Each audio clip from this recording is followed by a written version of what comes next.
Fenêtre sur l'emploi et on termine par cette question. Quelles sont les aspirations professionnelles des demandeurs d'emploi, ceux qui sont accompagnés? On va essayer d'en savoir plus avec Nicolas Montetago. Bonjour Nicolas. Bonjour Arnaud. Ravi de vous retrouver. Vous êtes le directeur général de Visiplus Academy. Vous êtes déjà venu sur le plateau de Smart Job. Alors là, vous avez sous le bras une étude, parce que c'est un peu le fruit du travail que vous menez avec les demandeurs d'emploi, que vous accompagnez. Une étude assez passionnante, à la fois sur leurs aspirations, mais j'ai envie de dire aussi sur leurs contraintes. On découvre que, évidemment, l'enjeu, c'est d'accéder à l'emploi, mais pour y accéder, il y a plusieurs contraintes qui rendent difficile l'accès à l'emploi. L'accès à l'emploi, en fait, c'est un triptyque. C'est d'abord la formation. Et souvent, les demandeurs d'emploi n'y pensent pas assez, en particulier les seniors, les plus de 50 ans. C'est un vrai levier qu'ils n'utilisent pas assez. Il y a 10 points de moins d'intention de formation entre les populations et les seniors, et c'est quand même un problème. Le deuxième sujet, c'est la connaissance de l'entreprise.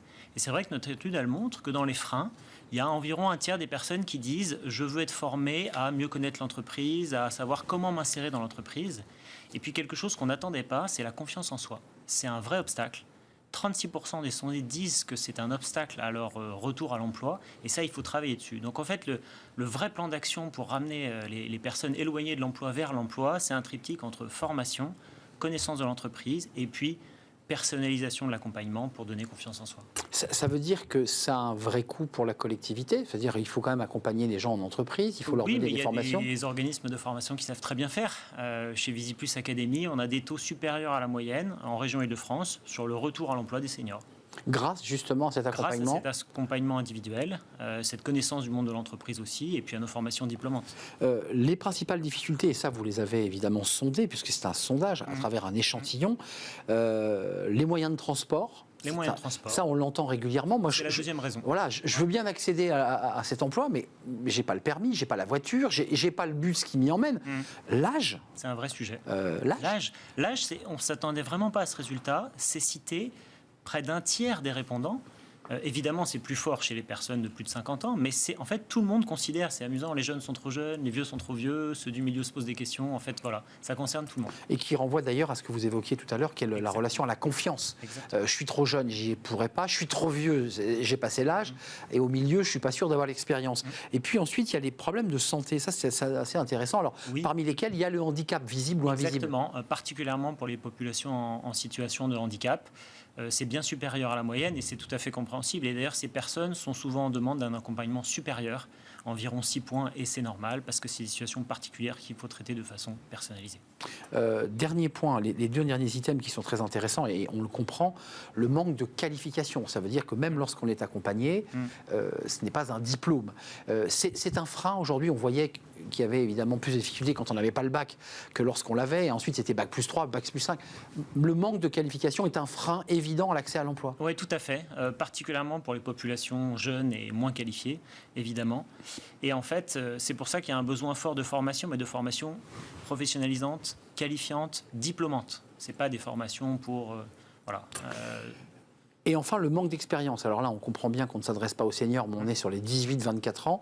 Et ça, c'est la difficulté qu'ils rencontrent, ces jeunes, parfois pas diplômés ou qui ont quitté l'école un peu tôt. Ouais. Ils se retrouvent totalement démunis. Sauf qu'il y a des dispositifs, il y a l'alternance. L'alternance est un chemin vers le retour à l'emploi. On n'y pense pas assez, particulièrement pour les populations jeunes.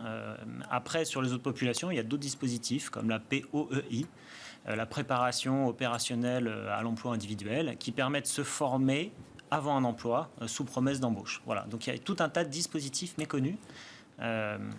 À travers cette étude... Qui permettent d'acquérir, pour répondre à votre question, une expérience professionnelle. À travers l'étude, vous dites quoi? Quel est l'élément sur lequel on doit appuyer pour aller, et on l'a entendu régulièrement sur ce plateau, notamment de la bouche d'Elisabeth Borne à l'époque, d'aller vers le plein emploi? Parce que l'enjeu quand même de tout ça, c'est exactement ça. C'est le plein emploi. Aujourd'hui à 7,5% de taux de chômage. Et pour aller vers le plein emploi, il faut travailler de façon plus spécifique les personnes éloignées de l'emploi, donc avec ce triptyque, formation, lien avec l'entreprise et puis accompagnement personnalisé. Donc ça veut dire que focus formation, personnaliser les formations et vous le redisiez, il faut le redire encore une fois, armer en confiance des gens qui, quand même, il faut le dire, pour les seniors, ont été brisés.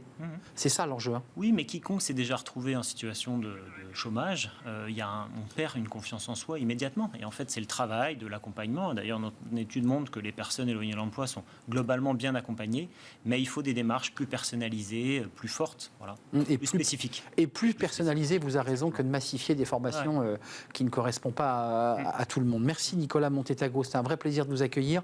Vous êtes le directeur général de VisiPlus Academy, donc qui accompagne notamment ces demandeurs d'emploi, femmes et hommes seniors ou jeunes, et intégrés au groupe Octogone. Octogone comme la bataille...